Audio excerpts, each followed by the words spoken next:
आज की कहानी हंगामा। सूरज थका हारा अपने कमरे में आया था। सोचा था कि अब जाकर आराम करेगा। वैसे भी रात के 10 बज चुके थे। सुबह का निकला हुआ होता था तो रात को आते आते अक्सर लेट हो जाता था। कमरे में आया तो देखा पत्नी निर्मला मुंह फुलाकर बैठी हुई थी। जरूर कुछ ना कुछ शिकायत लेकर बैठी होगी। मन ही मन सोचता हुआ सूरज पलंग पर आकर अभी बैठा था ही कि निर्मला ने बोलना शुरू कर दिया। देखा, तुम्हारी अम्मा को हमेशा अपने छोटे बेटे की मदद करती रहती हैं, लेकिन ऐसा नहीं है कि थोड़े बहुत पैसे हम पर भी खर्च कर दें। इतनी पेंशन आती है क्या? छाती पर लेकर जाएंगी उन्हें। अरे अब क्या हो गया? कितनी बार कहा है कि छोड़ दो ऐसी बातों को। आखिर तुम्हारे पास क्या कमी है जो हर बार एक ही बात लेकर बैठ जाती हो? सूरज उसे समझाते हुए बोला, अरे क्यों ना लेकर बैठूं?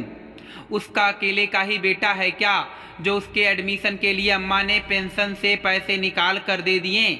हमारे भी तो बच्चे हैं, कभी उनके लिए फीस तक तो निकाल कर नहीं दी अम्मा ने। निर्मला उसे बताते हुए बोली, अरे तो हमें कहाँ ज़रूरत पड़ गई बच्चों की फीस के लिए अम्मा की पेंशन से पैसे लेने की?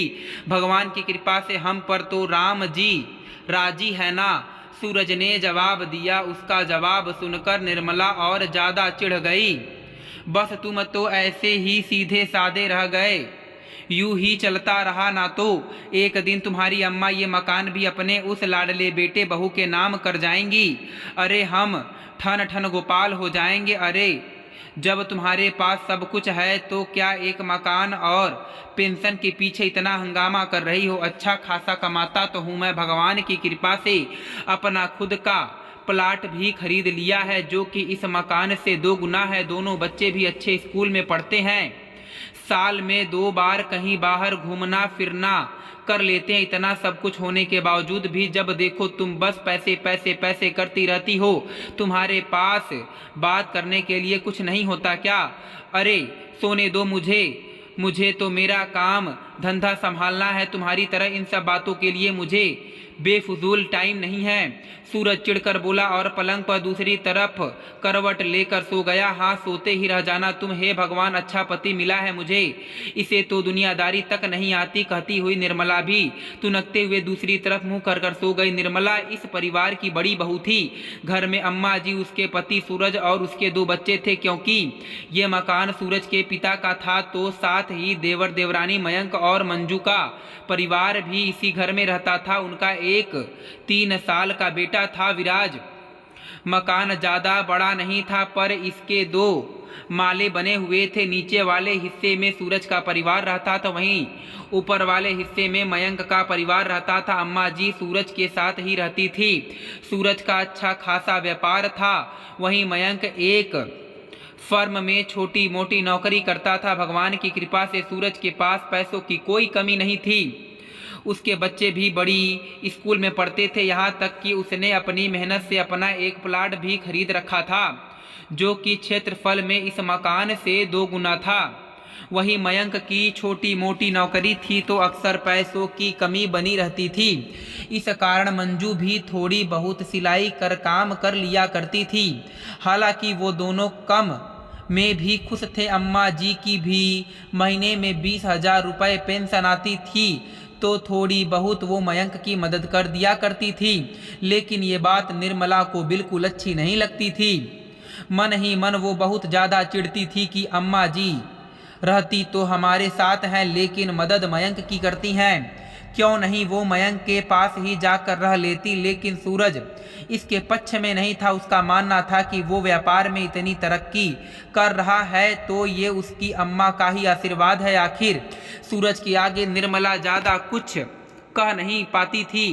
पहले तो देवर देवरानी फिर भी साथ रहते थे, उस समय भी निर्मला बहुत ज़्यादा किच किच करती थी। उसे लगता था कि घर का सारा खर्चा वो लोग उठाते हैं। लेकिन जब मंजू प्रेग्नेंट हुई तो निर्मला ने नाक में दम कर रख दिया था। वो मंजू के खाने पीने हर चीज़ में रोक टोक लगाने लगी थी।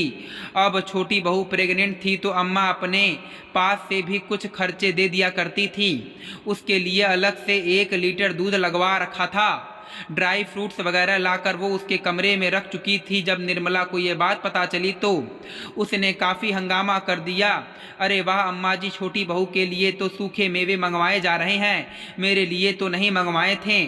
क्या मैं आपकी बहू नहीं थी? निर्मला बहू, मैं तेरे लिए ये सब मंगवाती, तू तो शुरुआती महीने में ही तेरे मायके जाकर बैठ गई थी, तो भला इसमें मेरी क्या गलती है? फिर भी जब भी मैं तुझसे वहाँ मिलने जाती तो तेरे लिए ये सब लेकर जाती थी ना। अम्मा जी ने अपनी सफाई में कहा। अम्मा जी, ये सब तो बहाने हैं, और आप क्या लाते थे?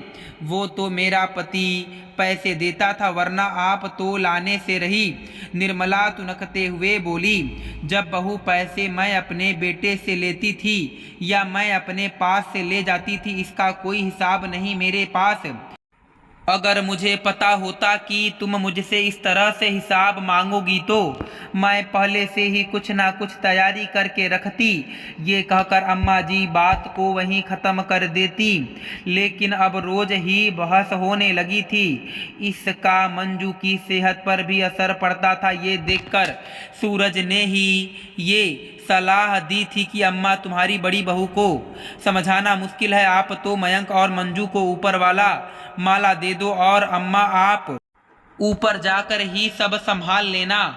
तब जाकर अम्मा ने मयंक और मंजू को ऊपर वाले माले में शिफ्ट किया था।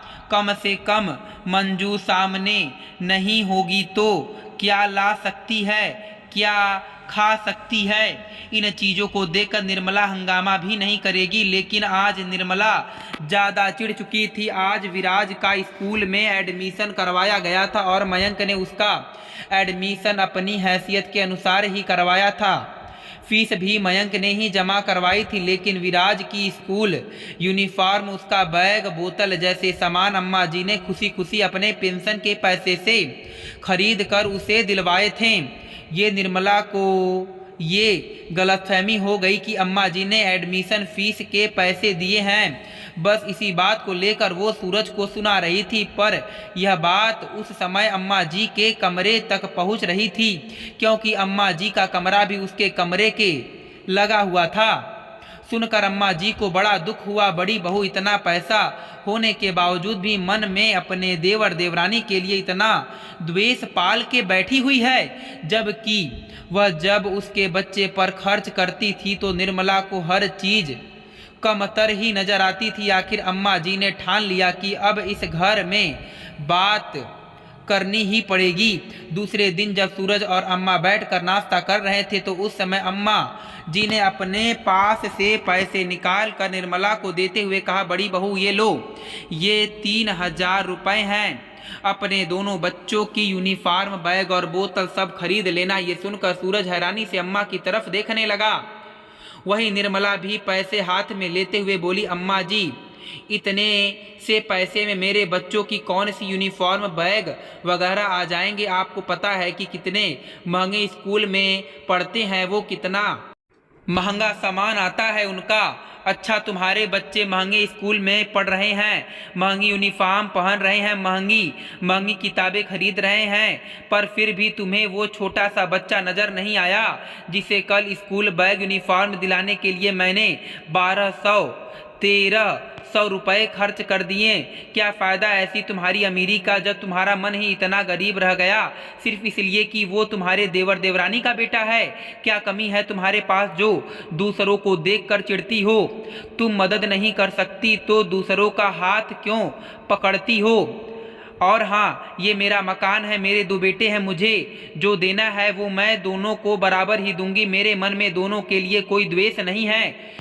तो बेवजह तुम हर बात का हंगामा क्यों करती हो? आखिर आज अम्मा ने खरी खरी सुना दी। सुनकर निर्मला चुप हो गई और उसके बाद फिर निर्मला ने कभी अम्मा से इस बारे में बहस नहीं की। दोस्तों, मैं उम्मीद करता हूं कि आपको यह कथा पसंद आई होगी। फिर मिलेंगे आपसे अगली कथा में। आप सभी का धन्यवाद।